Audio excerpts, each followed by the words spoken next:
sur le plateau de la tranche info, place maintenant au focus. Nous sommes jeudi et le jeudi, vous le savez, c'est anthropologie et nous recevons notre expert des humanités classiques africaines, Nusere Kalala Omotunde. Bonsoir monsieur Omotunde. Bonsoir. Comment allez-vous? Ça va très bien, même si les nouvelles de l'Hexagone sont un peu tristonnettes avec tout ce qui se passe, mais bon, il y a une logique derrière tout ça. Oui, on sait qu'il y a un rééquilibrage là qui est en cours, mais c'est vrai que pendant une semaine là, on a eu beaucoup de... Ça a été un peu chaud.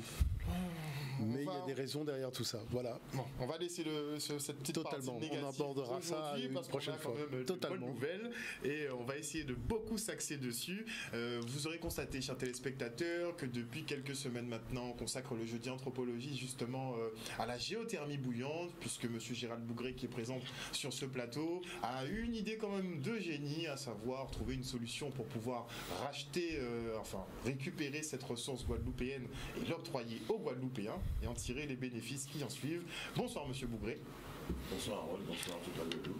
Et donc on va continuer à vous expliquer en quoi ce projet est extrêmement porteur. On sait que beaucoup d'entre vous ont déjà compris, mais on va continuer la pédagogie, histoire qu'on soit tous au même niveau. Et nous avons une nouvelle arrivante sur le plateau, il s'agit de Chalem Bourgarel. Bonsoir Madame Bourgarel.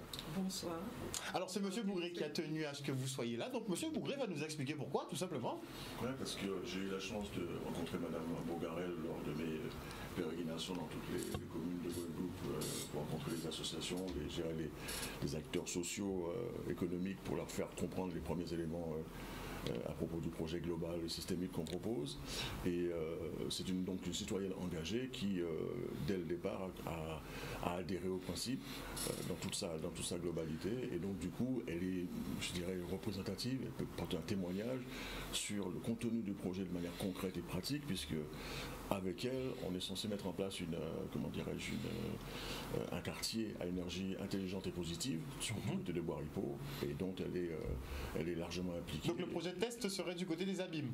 Oui, mais pas avec la géothermie. C'est un projet sur la partie, je dirais, complémentaire à la géothermie, dont je parlais tout à l'heure par rapport aux pôles territoriaux structurants de coopération économique, socio-solidaire, durable, dans lequel j'en complète avec notamment l'autoconsommation intelligente collective. Autoconsommation intelligente collective, qu'est-ce qu'on entend par là? C'est-à-dire qu'aujourd'hui, il existe des possibilités de faire en sorte que les maisons, les bâtiments et pratiquement toutes les structures existantes puissent, dès lors qu'on aura fait l'étude préalable, devenir producteurs ou productrices d'électricité. Okay. Et donc, du coup, ça fait de l'autoconsommation qui permet aux personnes ou aux propriétaires des bâtiments de réduire leur consommation, de leur facture d'électricité et rentrer dans la dynamique du développement durable appliqué avec l'énergie la plus intelligemment possible utilisée. Mais est-ce que la technologie utilisée pour le solaire permet ce genre de choses? On disait avant qu'une toiture n'était pas suffisante pour alimenter une maison. Sous réserve bien évidemment d'avoir vérifié les supports sur lesquels les panneaux photovoltaïques vont être mis.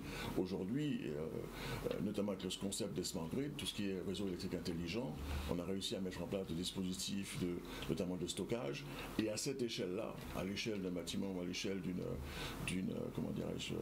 maison, d'une villa ou autre, on arrive maintenant à avoir de très bonnes performances en termes d'autoconsommation. Par contre, lorsqu'on entre dans la dimension d'injecter sur le réseau électrique global, là c'est quand même particulier. Mais tout ce qui concerne l'autoconsommation collective individuelle, maintenant les technologies sont devenues quasi matures et on peut donc regrouper les bâtiments, regrouper les maisons et avoir une approche relativement intéressante et profitable pour les participants à ce genre de projet. D'autant qu'en France hexagonale, par exemple, j'ai donné plusieurs exemples à Madame Bourgarel, il y a beaucoup de citoyens, je dis bien des citoyens lambda, qui se mettent en société coopérative d'intérêt collectif pour cela et qui arrivent à tirer des revenus de en dehors de la réduction de leur facture d'électricité, des revenus de cette production d'électricité autoconsommation individuelle. Parce que, oui, tout d'abord, je tiens à dire que la première fois que j'ai été invité à faire une conférence en Guadeloupe, c'est cette dame. Ah, c'est Madame Poincaré? Eh oui, il y a non de temps, mais c'est vrai que c'est. Non, franchement, ça me fait très plaisir d'être avec elle sur le plateau, parce que c'est vrai que c'est la première fois, c'est elle qui m'avait contacté et qui avait tout organisé. Et ce fut un moment inoubliable. Mais, ça devait être compliqué à l'époque, déjà. Oui, c'était très compliqué, mais j'étais pas seule. J'étais avec d'autres personnes et je veux justement remercier ces personnes. Voilà, toutes les personnes, effectivement, qui ont travaillé. Je dirais quelque part, ils ont planté une graine. N'est-ce pas? Et voilà, et l'arbre a poussé, totalement. Ce que dit M. Bougré, c'est important parce qu'on a une problématique fondamentale, c'est comment arriver à réduire aujourd'hui les coûts de fonctionnement sur des villes, parce qu'on a une masse, même sur des collectivités territoriales relativement élargies, parce qu'on a tout simplement la finance qui est occupée par des paiements de salaire, et on voit que le taux est énorme. Très clair. Donc il faut trouver le moyen de récupérer des fonds, et ce système permet justement, en créant une autonomie au niveau du fonctionnement de la ville à différents milieux, même pour des espaces urbains. C'est important de ne pas l'oublier, l'éclairage des stades de football et autres. L'éclairage public, ça coûte extrêmement cher. Ça coûte extrêmement cher. Et là, justement, ça permet de réduire les coûts. Et c'est ça qui est très important. Je fus l'un des premiers à travailler sur les aspects de l'éclairage public, je vous l'avais dit au départ, qui avait mis en place un système de télégestion et de réduction d'économie d'énergie sur l'éclairage public, notamment de la ville de Fort-de-France. J'avais marché avec ça à l'époque, avec Eiffage Énergie par ailleurs. Voilà. Et aujourd'hui, non seulement l'éclairage public est toujours... Parce qu'on était censé passer au solaire. Oui, enfin... Ça n'a pas tout à fait réussi. Non, du côté du Lamentin, une expérimentation. Oui, qui a tourné d'une certaine manière. Mais par contre, aujourd'hui, en tout cas d'un point de vue technique, ce que nous, on propose en dehors de la partie production d'énergie avec en base la géothermie complétée avec l'hydrogène qui, je vous l'ai dit, est le Graal pour pas mal de personnes aujourd'hui dans le monde industriel. Aujourd'hui, en tout cas, on a, nous, inventé un système qu'on appelle BLOCEN, boucle locale à énergie positive, qui permettrait à une collectivité, à une commune, de valoriser les toitures ou les propriétés qu'elle possède avec le solaire photovoltaïque, pas l'éolien. Je dis bien le solaire photovoltaïque. Et, on dit que normalement, toutes les toitures de Guadeloupe devraient être recouvertes de panneaux photovoltaïques. Alors, toutes les toitures, je ne sais pas, parce que déjà, je veux dire, il y a des études préalables, il faut savoir faire, parce que si c'est pas, on n'a pas le bon support, ça peut être problématique. Et il faut surtout avoir le consentement et la vision du gestionnaire du réseau, parce qu'après, il faut savoir comment on intègre tout ça dans l'ensemble. Mais globalement, nous, ce qu'on a prévu de faire, c'est de proposer à toutes les collectivités, on a commencé à le faire, la possibilité donc de mettre en place cette boucle locale à énergie positive, avec possibilité de réduire les factures d'électricité, la possibilité aussi d'avoir du surplus pour pouvoir réinjecter le cas échéant sur l'éclairage public, pour là encore par ailleurs faire des économies ailleurs, et le cas échéant, avoir aussi avec le GRD la possibilité de revendre l'électricité à EDF, voire monter des petites stations de recharge, puisque sur la photovoltaïque, on peut mettre en place un petit électrolyseur et faire aussi une station de recharge pour les véhicules électriques, avec peut-être 2 ou 3 véhicules administratifs ou techniques ou des bus pour la collectivité, et du coup c'est du win-win, gagnant-gagnant pour tout le monde. Oui, mais à partir du moment où chacun devient producteur d'électricité, ça réduit le marché d'EDF. Non, l'EDF ne raisonne pas de cette manière-là. Eux, ils ont déjà, si vous voulez, de par dérogation, la gestion, la sécurité d'approvisionnement de par la loi pour toute la France entière, et eux, leur cœur de marché, leur cœur de métier, c'est le nucléaire. Donc, ils s'adaptent au contexte des zones non interconnectées, comme je l'ai dit à plusieurs reprises, mais c'est pas, je ne pense pas que ce soit fondamental pour eux. Dès lors qu'il y aurait une organisation, une structuration qui tiendrait la route et qui permettrait d'assurer cette sécurité d'approvisionnement, je pense qu'ils joueraient le jeu. En tout cas, personnellement, me concernant, depuis le début des années 2000, EDF a toujours été pour moi très ouvert.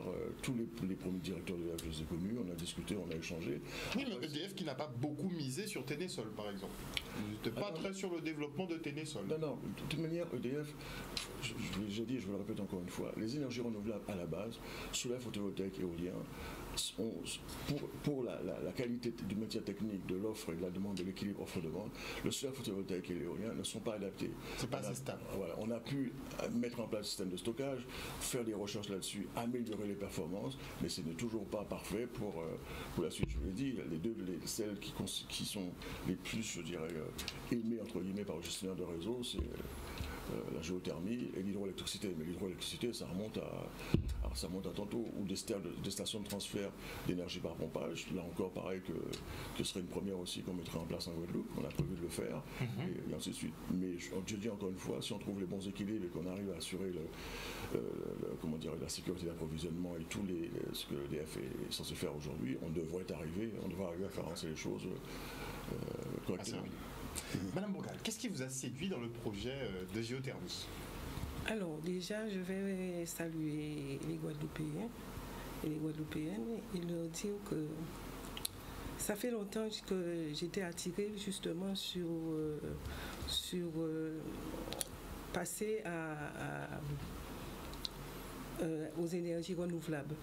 Mais ça n'avait pas été possible parce que j'habitais un quartier où tout le monde avait un poteau et ça faisait ridicule que je sois seule à avoir justement sur ma toiture l'électricité solaire.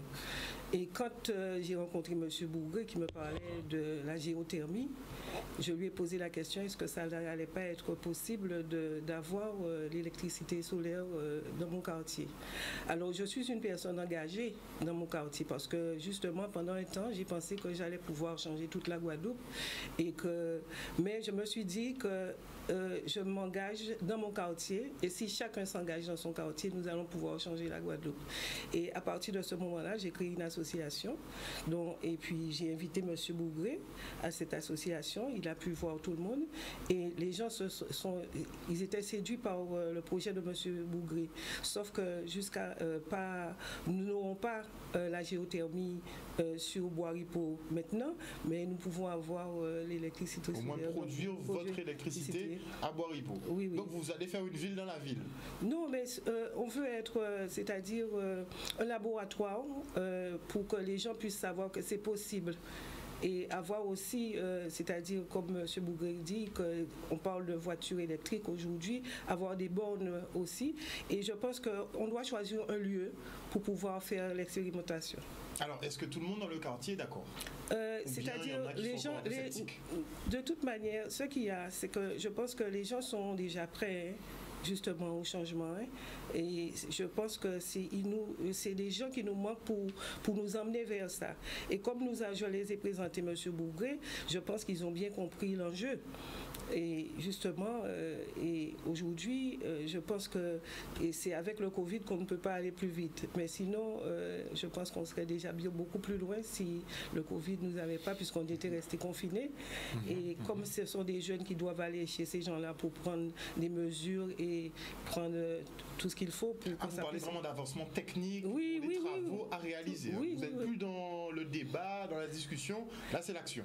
Oui, mais vous savez, quand vous parlez de quelque chose, il faut après le concrétiser. On ne va pas rester éternellement à parler qu'on veut faire les choses. Concrètement, on passe. Vous faites pas de politique? Non, je ne fais pas de politique. Je fais de la politique, mais la politique de mon quartier. La vraie politique. Politique efficace. Efficace. Totalement. Très bien. Donc, finalement, les mentalités évoluent, on commence. Oui, c'est-à-dire que c'est-à-dire que le fondement de cette démarche, c'est vraiment que la population puisse profiter de ces richesses. Il faut vraiment le comprendre. C'est-à-dire que la chose, c'est sortons du domaine tout privé. Sortons de l'univers de la captation des richesses d'un sous-sol pour une minorité, alors que la majorité en a besoin pour disposer de fonds d'investissement, pour disposer de fonds de formation et de fonds de développement technologique. Parce que le but, c'est pas simplement la géothermie de Bouillante, mais c'est développer d'autres sites de géothermie, notamment pour faire de l'hydrogène. Parce qu'aujourd'hui, produire l'électricité, c'est une chose, mais il faut pouvoir stocker cette électricité. Et qu'est-ce qu'on constate? On constate que de tous les systèmes, l'hydrogène, c'est vraiment... D'ailleurs, j'ai amené un petit document là-dessus, si on peut le regarder pour que les gens comprennent. Et comme ça, M. Bourgré va pouvoir rentrer dans un certain nombre de détails. Super. Alors Yann, si on peut partir pour le premier document.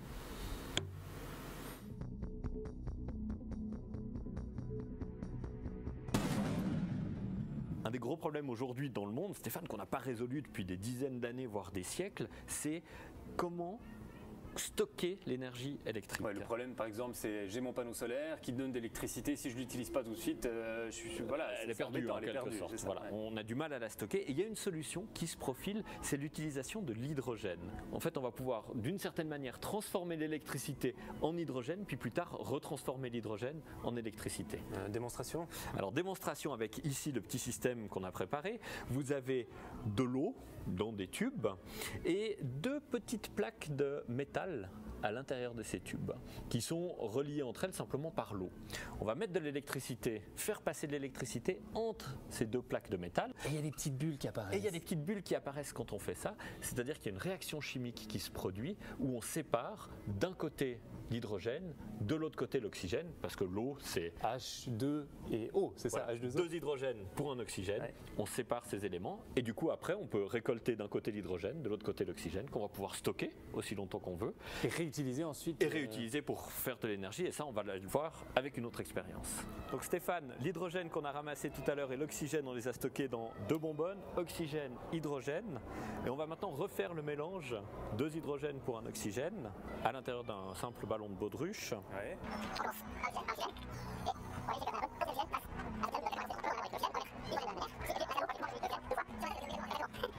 Voilà, donc là on a notre mélange. Hydrogène, oxygène, on fait un petit nœud et on va aller recombiner l'hydrogène et l'oxygène en utilisant une petite flamme qui va amorcer la réaction.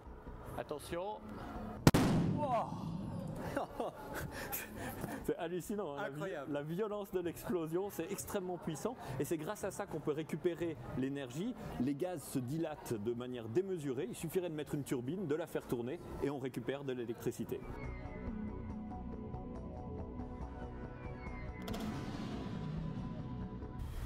Puisque le principe, c'est produire une énergie pour faire tourner la turbine. Voilà, totalement. Totalement. Et comme on est une île entourée d'eau,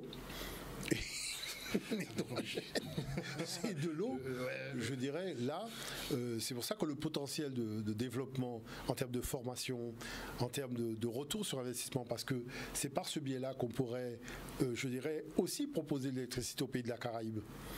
Et faire en sorte que, à partir de là, mais justement, c'est ce qu'il y a de très pertinent, c'est, je dirais, l'ouverture à l'international, finalement, de ce projet qui nous concerne, nous, avec le potentiel qu'on a dans le sous-sol. Alors, pour compléter ce que vous dites, c'est qu'aujourd'hui, nous, en tout cas, dans la vision qu'on a eue il y a très longtemps de la Guadeloupe et de son évolution, on s'est calé à la réalité, notamment de ce qui sort au niveau législatif en France. Et moi, j'ai toujours été, et je suis toujours pour, après avoir longuement réfléchi, on parle de capitalisme débridé qui a amené l'économie là où on sait, pour des raisons qu'on sait aussi. Et l'économie sociale et solidaire me paraît être une porte relativement intéressante, un levier relativement intéressant pour préparer ou faire en sorte qu'il y ait une meilleure redistribution des richesses. Je ne suis pas contre le capitalisme, la capacité à avoir des idées pour construire, avoir un produit, un matériel et le vendre avec une certaine marge. Ce que je ne supporte pas, c'est qu'on court après des marges considérables et que derrière, le salarié en paye le prix d'une manière ou d'une autre. Et ce concept avait déjà été utilisé dans le cadre des coopératives en général, mais depuis la loi de transition énergétique et de croissance verte, voire un petit peu avant et après, on a créé le concept des sociétés coopératives d'intérêt collectif d'utilité sociale et solidaire, je vous l'avais dit. Il y a les sociétés anonymes d'utilité sociale et solidaire, il y a les SA, des SARL d'utilité sociale et solidaire.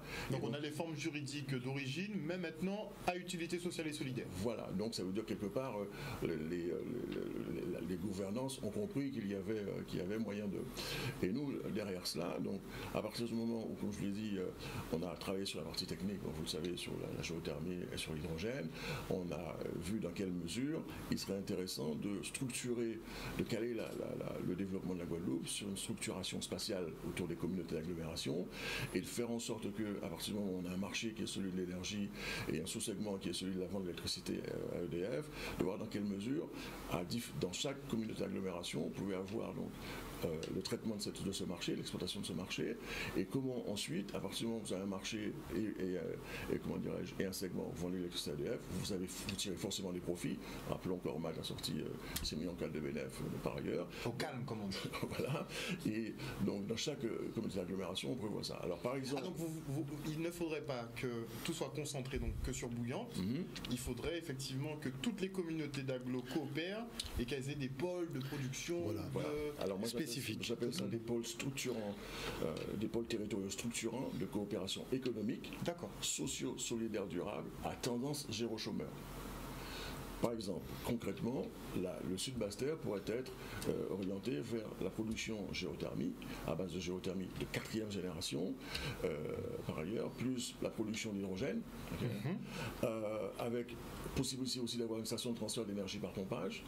Et on peut, à partir de cette activité-là, mais pas la seule, lancer des appels à manifestation d'intérêt, des appels à projets dans le Sud Basse-Terre, pour demander à tous les Guadeloupéens du territoire qui auraient une idée, quel que soit son niveau d'études, quel que soit X, Y, etc. On a vu avec M. Omotunde tout un certain nombre d'activités artisanales qui pourraient être développées sur certaines bases, pas obligatoirement les gens qui ont énormément fait d'études ou quoi que ce soit. Toutes les couches de la population pourraient s'y retrouver. Et dès lors qu'ils ont un amorçage de projet, un tout début de projet, pas obligatoirement le projet finalisé avec business plan, etc., comme je les aime bien, pour les amener, les aider à avoir le capital d'amorçage pour démarrer et ensuite mettre en place leur petite activité. Je dis bien les activités manuelles, d'autres nécessitant bien évidemment des capacités intellectuelles, mais surtout les plus démunis, les plus défavorisés qui pour des raisons diverses et variées n'ont pas accès à tout ce qui serait nécessaire pour leur permettre de faire des études et autres. Donc dans le Sud Basse-Terre, ce serait ce PTSCE, comme on l'appelle SSDZC. Dans la communauté du Nord Basse-Terre, ce pourrait être de l'agrivoltaïsme. Par exemple, on a un projet c'est la possibilité, parce que vous savez que le solaire photovoltaïque pose un gros problème en dehors de l'intermittence et de sa fatalité, comme disait EDF, c'est que ça consomme du foncier. Or, si on veut atteindre un jour la souveraineté alimentaire, il faut quand même qu'on préserver un peu de foncier agricole. Au moins. Et apparemment, c'est très mal parti, parce qu'il paraît qu'on vend comme les communautés, les collectivités n'ont pas d'argent, les particuliers n'ont pas d'argent, ils vendent le foncier. On a des bailleurs qui rachètent à tour de bras pour des prix défiant toute concurrence. Voilà. Et donc, par exemple, sur le Nord-Master, avec la famille Pradel, par exemple, concrètement, avec qui je travaille depuis des années, ils mettent un projet qui s'appelle Aquarad, dans lequel on va avoir la culture agricole avec des panneaux photovoltaïques sous forme de serre et autres. Donc on a toujours l'activité tout-énergie, marché, vente d'électricité EDF par ailleurs. Voilà, on gagne de l'argent.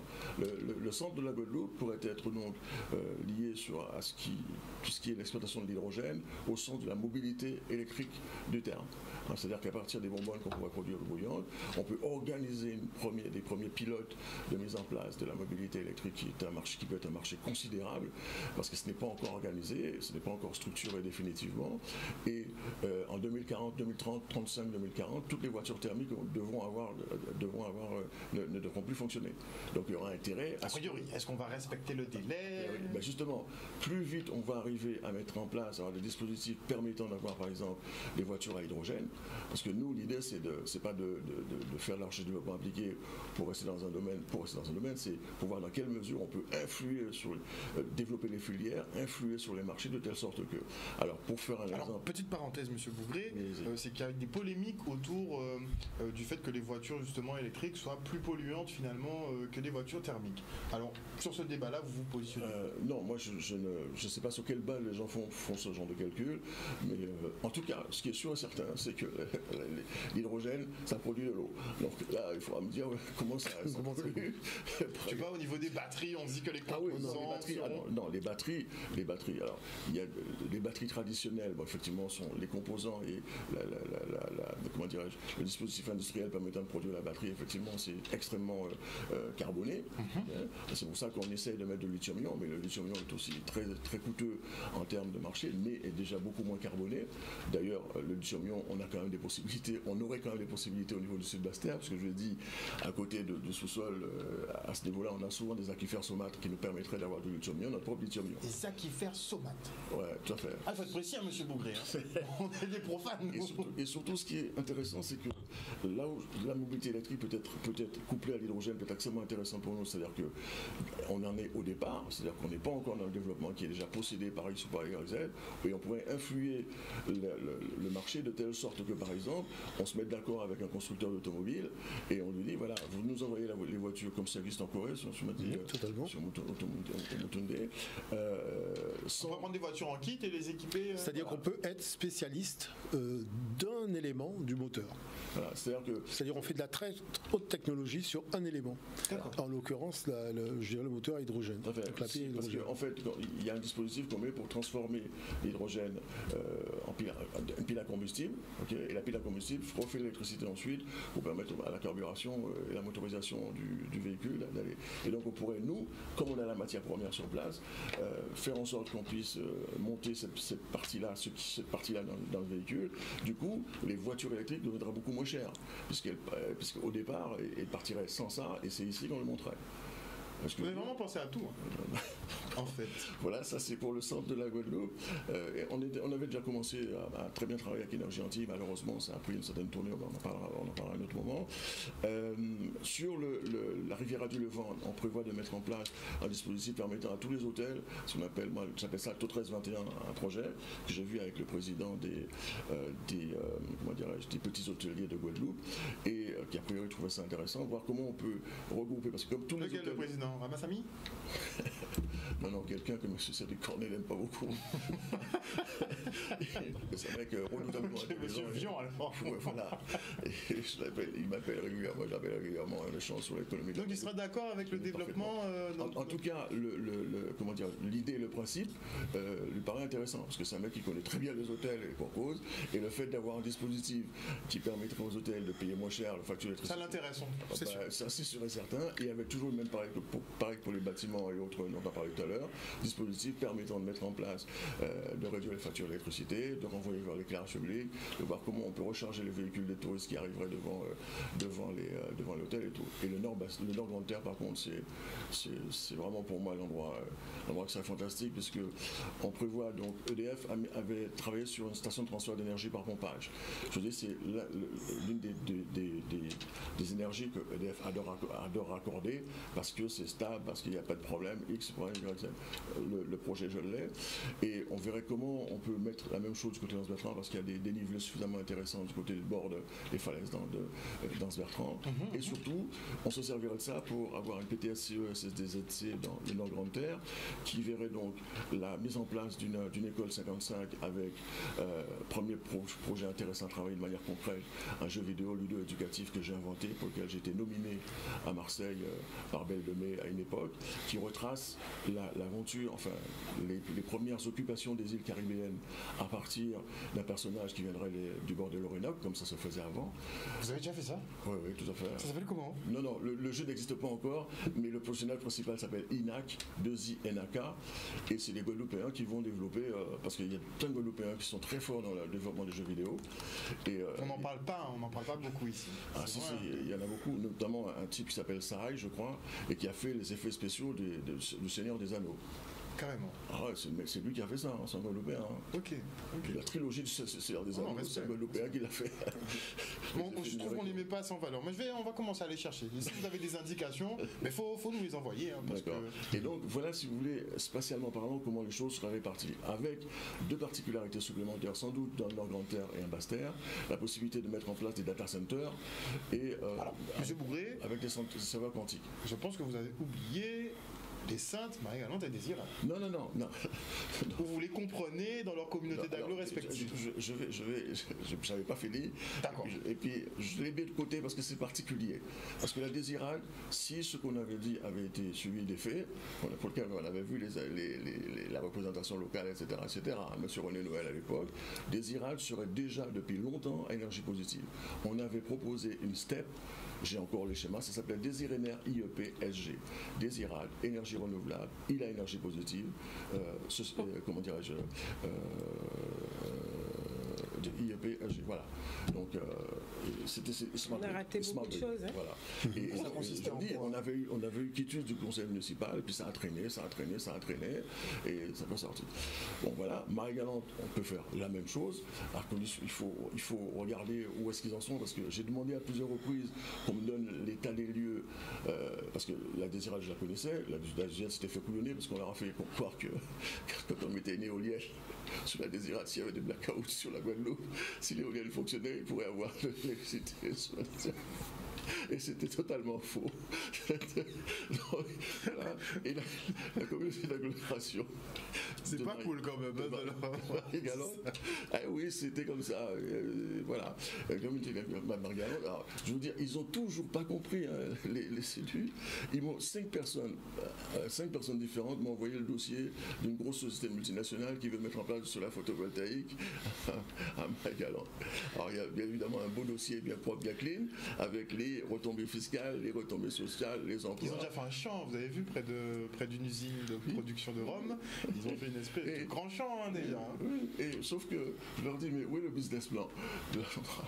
Ils me disent, oui, monsieur Bougret, c'est quoi le business plan? Je lui dis, le chiffre d'affaires que... Donc ça, c'est pas calculé. Si, c'est calculé, mais comme c'est le cœur du business, au sens entreprise du terme, business, chiffre d'affaires, rentabilité, c'est là-dedans. C'est là-dedans qu'on voit qu'il y a des millions d'euros qui font le chiffre d'affaires et des millions d'euros qui font un bénéfice. Les mecs, ils vont pas vous montrer ça parce que les 100 000 ou 200 000 euros qu'ils vous donnent, c'est comme si c'est rien comparativement à ce qu'ils génèrent. C'est des cacahuètes. C'est des cacahuètes. C'est-à-dire que la chose, elle est importante. Pourquoi la démarche, c'est que finalement, le public s'empare de cette question de manière à faire en sorte que la Guadeloupe devienne une multinationale, mais une multinationale participative avec tout le monde. Ça, monsieur Moutoundi. Non, mais c'est important. La Guadeloupe peut, il s'agit de ça, de devenir une multinationale participative avec les apports de tous et les compétences de tous. D'accord ? Il n'y a pas de sous-compétences. D'ailleurs, c'est tout l'objet de la réunion qu'on a eue cet après-midi, de se montrer à tous les niveaux il y a de la compétence. Maintenant, ce qu'il faut arriver à comprendre, c'est la dynamique globale. Parce que là, on a parlé de potentiellement en termes de formation. Il y a les formations en géothermie, les formations au niveau de l'hydrogène, mais les grands complexes hôteliers que nous avons aux Bahamas, Trinidad et Tobago et compagnie, quand il s'agit de leur proposer le système à hydrogène qui leur permet de réduire leurs factures de téléphone et de permettre aux véhicules... Ah ben voilà, c'est là que ça devient intéressant. Vous imaginez Miami avec la même chose, c'est-à-dire on a un potentiel qui est relativement important. C'est pour ça que totalement. C'est pour ça que quand Chalem parle de démarrer l'expérimentation pour montrer aux gens que c'est possible, c'est-à-dire il faut avoir quelque chose de tangible pour que les gens puissent voir que c'est possible, c'est déjà lancer la dynamique. C'est ça qui est important. Il y a besoin vraiment d'avoir un projet qui est palpable, qu'on puisse constater. Oui, parce que c'est un changement de paradigme. Oui. C'est un changement de paradigme. Tout à l'heure, Chalem disait qu'on avait l'impression, les gens se disaient, bon, c'est la petite Guadeloupe. Oui. C'est-à-dire, bon, c'est un petit papillon perdu au milieu de l'océan. Non, pas. Il faut que les gens prennent conscience du potentiel que représente ce soi-disant petit papillon qui attire mais énormément d'investisseurs étrangers qui veulent transformer le petit papillon en casino. C'est-à-dire on vient faire un coup et on s'en va.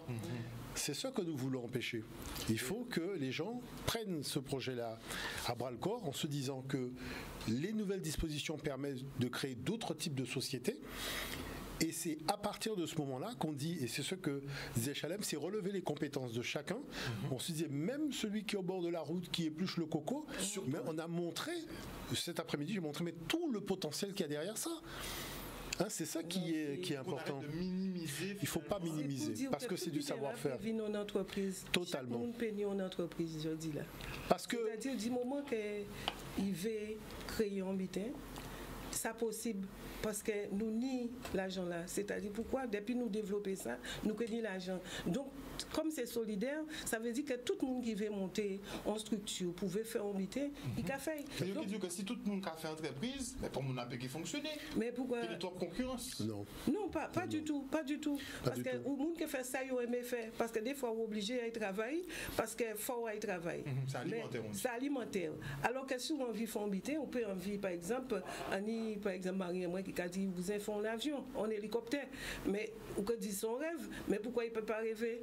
Justement, il faut nous peut rêver, il faut nous peut faire petit monde nous rêver. On petit monde nous dit nous comme ça qu'il ni des jets en l'air habiter là. Faut petit monde nous mais nous qu'on arrête de se restreindre. Oui, arrêtez de laisser petit monde nous comprendre que c'est des miséreux. Et que c'est petit monde ça, c'est petit monde avec nous, mais chaque fois nous regarder son petit monde nous que fait partie bientôt. Et que c'est petit monde ça, nous peut dire rester là. Moi un garçon moi qui a fait tout ça il a fait, moi qu'a dit mais il faut mieux parce que bité hydrogène là venir faut là, faut là-dedans. Et juste 2 minutes, c'est-à-dire que moi, il y a une chose que je ne comprends pas, mais que je n'ai jamais compris. Quand quelqu'un sort d'Allemagne et qui choisit de venir en Guadeloupe, c'est pas pour voir l'économie mondiale, c'est pour rentrer en contact avec le savoir-faire des gens d'ici. On s'en rend pas compte. Des goûts, des saveurs, des sonorités. C'est ça dont il s'agit. Il n'y a pas de fonds pour développer les savoir-faire de manière, donc les savoir-faire locaux, de manière à faire en sorte que la personne puisse repartir avec des huiles essentielles, repartir avec un certain nombre de saveurs, repartir avec des choses. C'est-à-dire on se dit tout est bloqué, tout est... Non, c'est-à-dire qu'il y a un potentiel. On peut, moi c'est des choses que j'ai déjà eu l'occasion de discuter avec les communautés d'agglomération des communes, leur montrer qu'il faut sortir de ce que le livre de marketing dit. Parce que tout doit être créatif. Il faut savoir aussi mettre du créatif dans l'économie. Il faut mettre du créatif dans le marketing. On cherche toujours à se cloisonner, à rester dans des règles précises, dans des couloirs, alors que c'est de la création. Il ne faut pas oublier que la plus belle économie, c'est celle qui met en jeu, au milieu, au centre, la créativité de l'humain. Et pas l'économie de franchise dont vous nous parliez. Non, totalement. Donc c'est de ça dont il s'agit. Un des éléments encore très très importants en complément de ce que dit Omutunde et puis Mme Chalam-Bougarel, une des applications que j'ai prévu aussi de mettre en place, j'en parle pas beaucoup parce que ça malheureusement ça demande des connaissances techniques et que chaque fois que je parle technique, les gens prennent peur. Et ça peut être compliqué, monsieur Bougré, ça peut être compliqué. N'empêche que nous, par exemple, le prix, pourquoi on va avoir de l'hydrogène extrêmement compétitif pour toutes les applications qui vont se développer. Je vous l'ai dit, c'est des cabinets d'études, c'est des marchés avec plusieurs milliers de milliards de dollars pour lesquels on aurait donc la matière première et avec une matière première qui fait que, je vous l'ai dit tout à l'heure, comme on a une capacité à produire, à avoir un prix de revient du mégawattheure qui soit parmi les plus compétitifs au monde, le prix du kilo d'hydrogène étant constitué à 60-70% du coût de l'électricité, on se retrouve mécaniquement à être parmi le premier, sinon le second après l'Islande, à pouvoir produire toute la catégorie, toute la nomenclature de ce qui va sortir de l'hydrogène à des prix extrêmement compétitifs. Parmi les éléments complémentaires dont je parle, c'est les data centers. Vous savez que Google et les GAFA, Google, Amazon, Facebook et Apple, ils ont des quantités d'ordinateurs, de gros ordinateurs, un peu répartis dans le monde. Et c'est par eux que, parce que grosso modo, circulent les données de l'Internet. La plupart des gens ne savent même pas où se trouvent leurs données. Mais tout est stocké quelque part, en tout cas. Tout à fait. Et sauf que la plupart du temps, pour des raisons de coût, électricité et quelques autres, sécurité, ils le font dans les pays froids. Très froid. Comme ça, ils n'ont pas de climat payé parce que ça chauffe énormément, ces machines.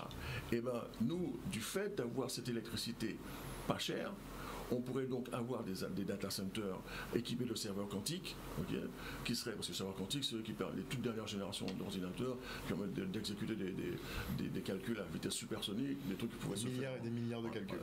Exactement. Voilà, et nous, on pourrait donc, soit du côté du Nord-Grande-Terre, soit dans le centre, ou soit du côté du Sud-Basse-Terre, avoir des data centers spécifiques dont l'électricité proviendrait de la géothermie et qui, du coup, induirait un coût de l'électricité beaucoup, mais alors beaucoup inférieur à ce qui existe aujourd'hui et attirer donc les GAFAM par exemple comme Google Google par exemple, ils viennent de signer un contrat avec une boîte qui s'appelle Fervo Energy, et Fervo Energy, qu'est-ce qu'ils font? Ils exploitent la géothermie dans le Nevada. Et je suis en train de voir comment je pourrais joindre les gens de Google pour leur dire qu'il y a encore des possibilités plus intéressantes qui pourraient être faites du côté de la Guadeloupe, comme pour l'hydrogène. J'essaie de joindre les Allemands parce que les Allemands ont dit qu'ils ne voudront pas de l'hydrogène provenant avec une électricité qui proviendrait du nucléaire. Donc ils sont aucun intérêt pour eux. Voilà. Donc voilà, et je vous ai dit aussi qu'il y avait des traders guadeloupéens qui m'avaient appelé depuis la première mission qu'on avait eue, qui étaient très contents de l'émission et qui sont déjà en train de voir comment, à quel prix ils pourraient voir le kilo d'hydrogène dans le monde, quitte à ce qu'ils ça rigole vraiment pas. Quitte à ce qu'ils montent une place financière de vente de l'hydrogène en Guadeloupe. Donc voilà. Et sur votre idée justement pour les centers pour Google, moi je pensais à une idée quasiment similaire. Je voulais créer justement des conteneurs solaires, même pour faire du minage de crypto-monnaies. Puisqu'on n'est pas sur ces marchés-là non plus, et ça rapporte quand même pas mal. Parler de la crypto-monnaie, moi je sais que c'est quelque chose d'assez intéressant à approfondir, comme le blockchain et tout le reste. Exactement. Voilà. Donc tout ça, ce sont des applications auxquelles on ne pense pas, mais qui ramenaient, comme à un moment donné, tout le monde utilise l'électricité et que ça va devenir de plus en plus cher. Parce que je rappelle aussi que la 5G, quand elle va venir, attention. On va consommer là. Ça va consommer chaud devant, et plus on aura les moyens de produire moins cher, et plus on va être... la Guadeloupe va être encore plus riche. Donc ce que vous dites aux Guadeloupéens ce soir, M. Bougré, c'est que nous sommes en capacité par rapport à la géothermie et nos capacités aussi de transformer avec l'hydrogène, qu'on peut devenir un des leaders mondiaux sur la production électrique. On peut donner un autre exemple. Vous voyez les tankers. Les tankers, un seul tanker pollue pour 50 millions de voitures. Pourquoi ? Parce qu'il utilise le fioul lourd. 50 millions de voitures. Non, mais il y a suffisamment. On fera une émission là-dessus d'ailleurs parce que c'est puissant cette affaire. Bateau de croisière, même topo. Le port de Marseille l'a démontré, le port de Bordeaux l'a démontré. Les gros bateaux de croisière sont des pollueurs nés parce qu'on utilise du fioul lourd. La chose, c'est que tout le monde est à la recherche d'un carburant qui permettrait aux tankers de continuer à fonctionner sans polluer la planète. Parce que là, c'est un désastre total. On est obligé d'inventer des effets de brume de sable, de machin, pour masquer la pollution des tankers. Surtout qu'on a des organismes qui sont un peu champions dans ces choses-là. La chose qui se passe, c'est que l'hydrogène permettrait, parce que le coût est relativement bas, puisque l'utilisation du fioul lourd, c'est parce que c'est bas, eh on pourrait rester à des niveaux de prix totalement compétitifs, mettre l'hydrogène dans les bateaux par des piles combustibles, et à partir de ce moment-là, le bateau pourrait tout simplement sillonner les mers. Le tanker pourrait sillonner les mers sans polluer la planète. Parce qu'on a un vrai souci pour le moment. Personne n'en parle puisque c'est les grosses multinationales qui détiennent les grandes compagnies de tankers. Mais c'est une catastrophe sur le plan de la pollution. Je trouve même ridicule. Un super tanker qui pollue autant que 50 millions de voitures. Non, mais il y en a des millions. Mais bien sûr, mais je trouve ridicule de parler des gaz à échappement d'une voiture quand vous avez un tanker qui pollue pour 50 millions de voitures. C'est même ridicule. Mais c'est important de voir que ce challenge-là aussi, parce que nous sommes une île, on a de l'eau, donc on n'a pas de problème pour produire l'hydrogène, c'est H2O. Vous voyez, donc du coup, là on est tranquille. Ça permettrait d'avoir des laboratoires en Guadeloupe spécialisés dans la recherche et le progrès technologique non polluant, donc production d'énergie verte, pour différents, y compris les avions, y compris à ce niveau-là aussi. On pourrait envisager les choses. L'hydrogène, c'est monstrueux. Donc les piles à hydrogène seraient peut-être la source à combustible de demain. Oui, tout à fait. En tout cas, dans les voitures électriques, c'est déjà ça. Mais il y a un expert qui disait qu'on est limité sur la production d'hydrogène, que c'est pas fiable, que sur le long terme, on pourrait... je sais pas celui qui dit ça, mais... il doit être pro pétrole, lui. Oui, peut-être. Non, c'est-à-dire qu'en fait, la chose, c'est que c'est vrai que le fait d'avoir observé un certain nombre de choses, c'est que la France a misé sur le nucléaire. Il y a eu des investissements colossaux. Moi, j'ai eu l'occasion de travailler pour EDF sur un certain nombre de projets dans une grande agence à Paris. Bon, on voit bien qu'il y a des moyens colossaux. Il ne faut pas oublier que Georges Nicolo, je dirais, c'est aussi là-dedans qu'il a passé une bonne partie de sa vie. Il y a eu un investissement tellement énorme que le fait de faire machine arrière, c'est compliqué. Donc, on essaye d'évacuer les problématiques énergétiques hors hors nucléaire. Et la chose, c'est que nous, comme on a une certaine distance, puisqu'on est département, mais à 7000 km, on a une latitude d'action qui nous permet justement d'investir dans des directions sur lesquelles le national ne souhaite pas ou ne peut pas vraiment investir. Mais il y a quand même, je dirais quelque part, un intérêt pour voir finalement quel est le potentiel, parce que même si c'est pas fait à moyen terme, mais à très très long terme, je dirais, il y a bien un moment où il va falloir remettre en question. Oui, il faudra remettre en question la problématique du nucléaire. Malheureusement, il y a un gros souci pour pouvoir continuer d'aller dans le bon sens avec cela, puisque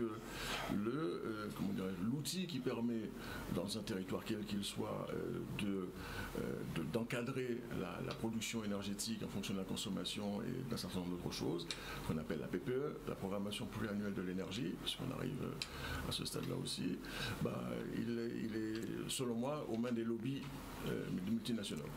Et donc ça voudra dire que aujourd'hui, par exemple, sur Bouillante, ils sont partis à 15,5. Bientôt, ils vont mettre 24 mégawatts supplémentaires. Qui dit qu'il n'y aura pas 50 après, 100 ou 200 après, et que malheureusement, il semblerait que du fait que cette PPE est dans les mains des lobbies, comme on dit, que le sous-sol guadeloupéen risque de ne plus lui appartenir, voire peut-être ne lui appartient plus. Alors je dis ça, je le dis et je le répète, hein. Donc si les Guadeloupéens ne se mobilisent pas pour s'informer, pour savoir de quoi il en retourne exactement cette problématique entre EDF et les sociétés multinationales, la CRE et tout le reste, par ailleurs, pour ensuite, à partir de ces éléments fondamentaux, les écrits, les documents, les contrats et autres, se faire une idée exacte de ce qui existe par rapport à cette ressource, on risque d'avoir ce qui s'est passé pour la canne et la banane, la grande distribution, le marché de l'automobile, etc., pour ce marché de l'énergie. C'est pour ça que je fais tout un certain nombre je fournis tout un certain nombre d'informations pour bien alerter d'une part les potentiels. Je vous remercie pour nous avoir permis de faire ressortir, de faire émerger ces solutions qui existent, ces richesses qui existent que malheureusement on ne connaissait pas. Mais il va falloir que les Guadeloupéens se mobilisent concrètement, je veux dire, comme en Corse, comme dans certains pays, etc., pour à un moment donné, vous avez une richesse, il faut que vous sachiez ce qu'il en retourne et la défendre le moment venu. En termes politiques, parce que vous avez quand même un très large réseau, M. Bougré. En termes politiques, visiblement les politiques savent très bien qui vous êtes, connaissent vos projets. C'est-à-dire qu'il y a eu beaucoup de rendez-vous manqués. Il y a eu beaucoup de rendez-vous manqués. Alors à partir de là, il y a eu beaucoup de rendez-vous manqués. C'est ceux qui... Parce que je rêvais de ça, c'est pour ça que je voulais aller dans la direction que vous savez. Je risquais de me retrouver devant tous. Je les mets tous devant moi. Et je leur dis, voilà, Donc vous n'avez pas encore pu exposer par exemple vos projets au président de région? Si. Donc celui qui est là, comme celui qui était là avant, comme jusqu'à Madame Chevry. Depuis Chevry. Tout ça, ils connaissaient, tous. Et donc après c'était oui, on peut faire. Vous connaissez l'histoire avec Malo et le reste, etc. Je vous l'ai raconté, je vais en faire encore une fois. Et c'est resté en l'état.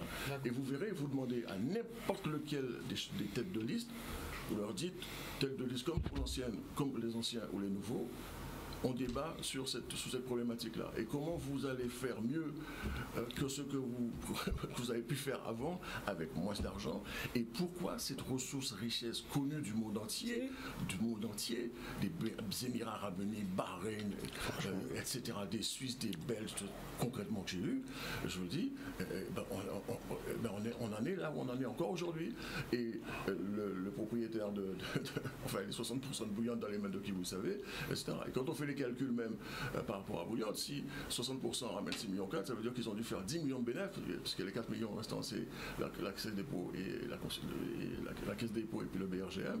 10 millions, si on nous avait vendu, on avait pris Bouillante en 2012, on aurait fait autant d'argent qui serait entré dans la caisse de la Guadeloupe. C'est-à-dire qu'il y a une chose qui est dérangeante, c'est qu'il y a un montage qui exploite une énergie extraordinaire dans le sous-sol de la Guadeloupe et personne n'a même pas un demi-centime. Zéro. C'est au-delà du réel. Zéro, c'est incroyable. Zéro. Là, quand même, non, il y a quand même. Le maire de Bouillante a quand même fait quelques. C'est-à-dire que. Non, il faut dire les choses. C'est-à-dire que moi, je me suis élevé contre le fait qu'à Bouillante fournit de l'électricité, d'accord, donc revend de l'électricité. Or, il y a le principe de l'entreprise citoyenne. Il n'y a pas d'endroit dans l'Hexagone où une entreprise vient exploiter la richesse collective d'une zone et ne redistribue pas. Mais ça n'existe pas. Il faut arrêter.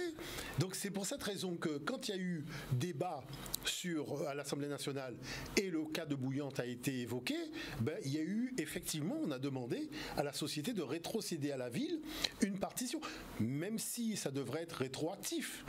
Mais quand vous entendez parler, quand vous entendez parler de plusieurs millions qui se font, sur lesquels on a des routes à faire, on a des routes à construire, il y a des lycées, il y a beaucoup de choses à financer. Il y a un développement quand même. Mais il y a un développement à faire, il y a des besoins de financement pour faire ce développement. Vous voyez, et là, on a de l'argent qui part à l'étranger.